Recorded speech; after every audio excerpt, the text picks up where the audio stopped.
여지껏 여러분들은 전부 속고 있었던 겁니다. 이거는 광어를 잡겠다는 바늘이 아니에요. 하지만 이걸 그냥 쓰죠. 왜? 그래도 잡히니까. 기대되지. 어마어마할걸? 안녕하세요, 엄감다. 오늘은 아주 재미난 얘기를 좀 해볼까 합니다. 우리가 광어 다운샷 낚시를 하면서 제일 짜증날 때가 언젠가요? 라인 엉키고 입질 못 받고 뭐 여러 가지 상황들이 있겠지만 그 중에서도 단연 숏바이트가 가장 짜증나는 일이 아닐까 싶습니다. 초보자분들을 위해서 조금 더 자세히 설명을 드리자면, 이제 낚시를 하다가 입질이 와서 챔질을 했는데 바늘이 입에 걸리지 않고 이렇게 원만 꼬부라져서 올라오는 상황을 숏바이트라고 합니다. 뭐 말 그대로 짧게 바이트가 들어온 상황을 그렇게 얘기를 하는 거고, 웜이 이렇게 되는 이유도 당연히 이제 바늘 있는 부분까지 삼키지 못하고 바늘 바로 앞에 부분을 물었기 때문에 후킹할 때 바늘이 걸리지는 않고 웜이 이렇게 꼬부라지는 거죠. 간혹 웜이 이렇게 꼬부라진 상태로 올라오면 무조건 숏바이트라고 생각을 하시는 경우가 종종 있는데, 그건 이제 웜을 재사용할 경우에 그냥 챔질해도 물의 저항 때문에 이렇게 꼬부라지는 경우가 있습니다. 혹은 웜을 너무 여러 번 재사용을 하게 되면 빠른 속도로 채비를 회수만 해도 이렇게 되는 경우가 있죠. 그 웜의 재사용에 이런 부분을 막기 위해서는 귀걸이 뒷마개를 이용하는 영상을 올려놓은 게 있으니까 참고하시면 좋을 듯 하고요. 이 숏바이트처럼 웜이 꼬부라져서 올라오면 웜을 이렇게 당겨갖고 이빨 자국이 있는지 없는지를 확실히 알고 넘어가셔야 될 필요가 있습니다. 만약에 입질이었다면 선장님한테 이 내용을 이야기를 해주셔야 선장님도 포인트를 이동할지 말지를 참고를 하실 테니까요. 자, 그래서 오늘은 이제 숏바이트 용어 설명하는 영상이 아니라 어떻게 하면 이 숏바이트를 극복할까를 말씀드려볼까 합니다. 숏바이트가 생기는 이유는 정확히 뭐라고 말씀을 드릴 수는 없습니다. 대체적으로 이제 선장님들이 말씀하시는 내용은 이제 뭐 물정이 뭐가 안 맞아서 그렇다라고들 하시는데, 이 뭐가 안 맞아서인지는 사실 누구도 설명을 하기가 어려울 거예요. 조류와 바람, 뭐 배가 흐르는 속도, 사냥 타이밍, 물색 등의 영향으로 활성도가 떨어지고 입질이 예민할 때 이런 일들이 종종 발생을 하게 되는데, 숏바이트가 많은 날은 이제 입질이 들어온 후에 대략 한 3초 정도 있다가 챔질을 하시는 편이 아무래도 후킹 확률을 높일 수 있을 겁니다. 지금 나가고 있는 이 영상은 일본의 한 스쿠버 분께서 찍은 영상을 이제 허락을 받고 사용을 하는 건데, 여기에도 보시는 것처럼 이제 입속으로 완전히 먹이를 넣기 위해서 순간적으로 입을 다시 벌렸다가 완전히 입 안으로 넣으려는 걸 볼 수가 있죠. 만약에 광어들이 웜을 짧게 물었다면 분명히 입 안으로 완전히 넣기 위해서 다시 한번 삼키려 할 거고, 그런 타이밍까지 고려해서 3초 정도 후에 챔질을 하라는 것이죠. 또 하나는 이제 숏바이트와는 별개의 이야기인데, 숏바이트가 많은 날은 입술 주위에 설 걸리는 경우가 좀 많습니다. 입질이 미약하기 때문인데, 그렇기 때문에 드랙도 평소보다 조금 더 열어놓는 편이, 그리고 연질대를 사용하는 게 아무래도 랜딩에 성공할 확률이 높겠죠. 제가 영상을 이렇게 마치면 많이들 실망하시겠죠. 네, 맞습니다. 저는 이렇게 숏바이트를 극복하라고 말씀드리려고 이 영상을 찍은 게 아닙니다. 이제부터 여러분들은 내가 여지껏 정말 속았구나 라는 생각을 하시게 될지도 모르니까. 아니죠. 여지껏 여러분들은 전부 속고 있었던 겁니다. 혹은 정말 바보같이 낚시를 했던 거예요. 히트! 제가 한 2년 전쯤에 군산 프로 선장님이랑 카톡을 주고받았던 내용이기도 하고, 또 전곡항의 왕선장 카페인가 거기도 올렸던 내용이기도 합니다. 자, 여러분들 잘 한번 생각을 해보세요. 광어 입이 어떻게 생겼습니까? 턱이 어느 쪽이고 눈이 어디 달렸는지 바로 떠올려집니까? 그럼 우럭은 어떻게 생겼습니까? 참돔은요? 농어는요? 민어는요? 베스는요? 광어는요, 지금 나열한 애들이랑 입 모양 자체가 다릅니다. 뭐 우럭, 농어, 베스가 입 큰 어종들이지만 얘네들은 입이 상하 운동을 하고요, 광어는 좌우 운동을 합니다. 입이 닫혔을 때를 보면 광어는 세로로 찢어져 있고, 거의 모든 다른 어종들은 가로로 찢어져 있다는 거죠. 저희가 쓰는 이 바늘이요, 이거 전부 베스 바늘이에요. 지금 여러분들이 쓰는 다운샷 바늘이 전부 베스 바늘 아니면 갈치 바늘이란 말입니다. 이 바늘 이거 조금 오버해서 말씀드려보자면, 이거는 광어를 잡겠다는 바늘이 아니에요. 광어 입 안 다치게 먹이를 주겠다는 바늘이죠. 근데 왜 이걸 광어 잡는 데 쓰죠? 입 모양 자체가 다른데? 그 왜 그런 줄 아세요? 그렇게 써도 잡히니까요. 그리고 그게 그냥 시중에 파는 광어 채비예요. 또 그냥 이거 사라니까요.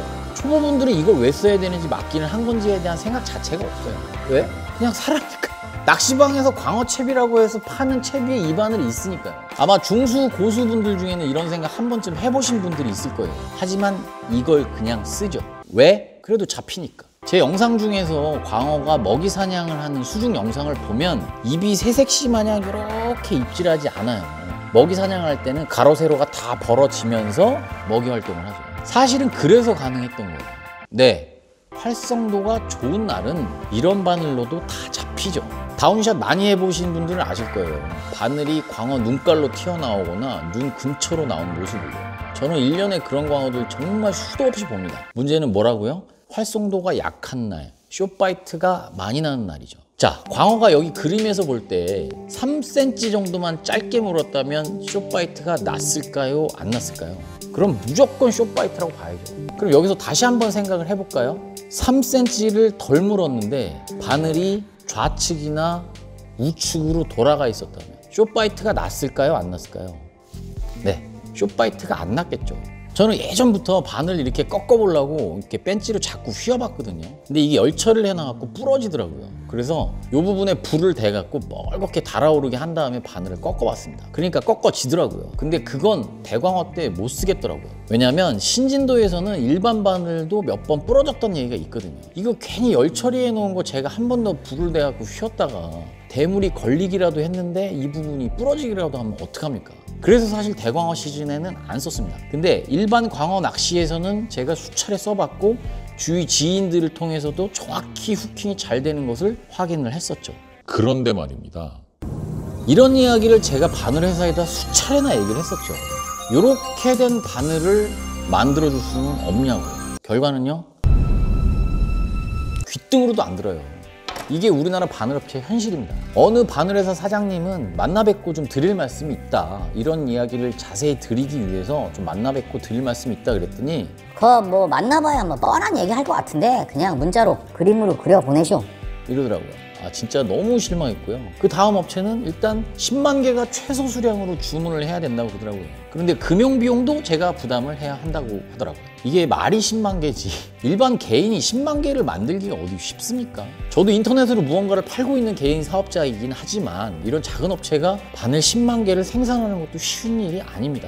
바늘의 호수, 종류, 그뿐입니까? 지금 바늘도 같은 회사에서 만든 똑같은 바늘인데 후가이 사이즈가 다 달라요. 그래서 원투클립에 어떨 땐 맞고 또 어떨 땐 안 맞고 해서 제가 얼마나 고생했습니까? 아시는 분들은 이제 다 아실 거예요. 그런데 저번 영상에서 제가 몇 번 말씀을 드렸던 다솔낚시 사장님께서 제 이야기에 귀를 기울여 주시고 그 바늘을 생산을 하셨습니다. 그것도 원투클립의 호환이 완벽하게 되는 후가이 사이즈로 말이죠. 다솔낚시 같은 경우에는 굉장히 매장도 크고 여러 군데가 있기 때문에 이제 저같이 영세한 사업자와는 사정이 많이 다르죠. 그래서 아마도 가능한 일이 아니었을까 생각이 듭니다. 이제는 정말 원투클립이 대세가 되어가는 것 같다는 생각이 듭니다. 예전에는 귓등으로도 들어주지 않던 이야기들을 귀 기울여 주시는 분들이 생겨나고 또 원투클립의 독보적인 조과 사진들이 올라오면서 많은 분들이 인정을 해주시고 후가이 사이즈도 원투클립의 호환이 되게끔 생산이 되어가는 게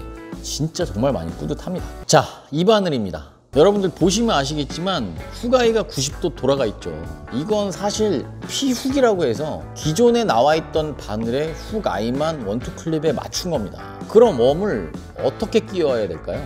네, 이젠 모르긴 몰라도 아마 옆구리가 찢어진 웜도 곧 출시되지 않을까 싶네요. 한 가지만 더 말씀을 드리자면 위에서 말씀드린 이제 다솔낚시에서는 웜에 바늘까지 끼워진 채로 판매도 할 예정이라고 합니다. 정말 그 웜도 잘 못 끼우시는 초보자분들께서는 그야말로 희소식이 아닐까. 그리고 그런 초보분들을 바라보는 선장님의 슬픈 눈독자도 안 봐도 될 것 같죠. 자, 그러면 웜을 한번 끼워 볼게요. 광어 전용 훅에 웜을 끼우는 방법을 설명을 드리도록 할게요. 안에 보시면 이런 스프링이 들어있거든요. 웜 홀더입니다. 웜 홀더. 끼우는 방법은 두 가지가 있는데 원투클립에 끼우는 방법이랑 일반 기성채비에 끼우는 방법이랑 조금 다릅니다. 기성채비에 끼우는 방법은 우선 이 웜 홀더를 여기 체결을 해주셔야 돼요. 보시면 스프링식으로 되어 있기 때문에 돌돌돌돌 말아 끼우시면 되거든요. 맨 마지막 부분은 조금 당겨서, 그렇죠? 이렇게 껴주시면 기존의 이제 스프링 훅처럼 이런 식으로 들어갑니다. 그러면 웜을 가운데 부분에 센터를 맞춰서 돌돌돌돌 밀어 넣죠.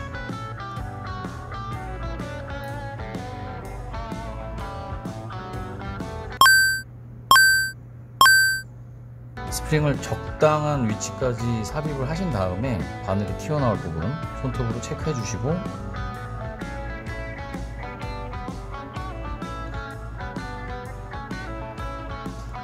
이렇게 밀어 넣어 주십니다. 옆에서 봤을 때, 위에서 봤을 때, 이쪽 옆에서 봤을 때. 아까도 말씀드린 것처럼 훅 포인트는 광어가 입질을 한다 가정을 했을 때 좌측으로 가 있게요. 자, 이제 원투 클립에 끼우는 방법은 약간 다릅니다. 웜 홀더를 먼저 웜에다 삽입을 하죠. 자, 이 상태에서 바늘이 가는 방향, 그리고 얘가 원투 클립의 이 안쪽으로 들어갑니다. 그리고 이 상태에서 그 다음은 똑같아요. 바늘이 튀어나올 위치 이런 식입니다. 똑같이 훅 포인트 방향은 좌측으로 가겠고요. 웜을 교체할 때는 빼서 얘를 빼주면 돼요. 스프링이 없을 경우에, 웜홀더가 없을 경우에 그냥 껴도 상관은 없거든요. 우선 이쪽으로 바늘을 빼주시고 호가이를 최대한 밀어 넣어주신 다음에 튀어나올 방향 이렇게 끼우셔도 되는데 그건 웜의 종류에 따라서 조금 다릅니다. 버클리나 썬베이트 같은 웜은 말랑말랑함이 조금 덜 하거든요. 그러다 보니까 상대적으로 탄력이 좋아요. 그런 애들은 사실 그냥 바로 끼우셔도 상관이 없는데 문제는 이 바늘에 등침이 없기 때문에 허챔질이나 이런 그 채비를 빨리 회수한다든지 밑걸림에서 탈출을 한다든지 그럴 때 웜이 이렇게 밀려갖고 올라오는 경우가 간혹 있어요. 근데 사실 얘 같은 경우에는 어느 정도 복원이 되거든요. 근데 이런 트리거 스타일의 좀 말랑말랑한 웜들은 복원이 안 됩니다. 그래서 이런 말랑말랑한 트리거 스타일의 웜은 가급적이면 웜홀더를 끼워서 장착을 해주실 것을 권장드리고요. 방법이 한 가지가 더 있는데 이거는 그냥 알고만 계시면 좋을 것 같아요. 기성채비에 쓰는 것처럼 웜홀더를 바늘에다가 체결을 한 상태에서도 원투클립의 사용이 가능은 하신데 자세히 보시면 스프링이 들어가 있기 때문에 사실 원투클립에 끼우기가 좀 곤란한 적이 있거든요. 그럴 때는 이 스프링을 한쪽으로 이렇게 밀어 주신 다음에 끼시면 이것 또한 체결이 가능합니다. 빼실 때도 마찬가지예요. 후게 보시면 약간 요 밑에 쪽으로 스프링을 위치시키신 다음에 빼줘야 이게 빠지지, 이게 스프링이 이쪽으로 가 있는 상태에서는 워낙 이 구멍이 빡빡하기 때문에 잘 안 제껴집니다. 그러니까 최대한 이쪽으로 밀어 넣고 그리고 바늘을 제껴주시면 이렇게도 사용이 가능하십니다.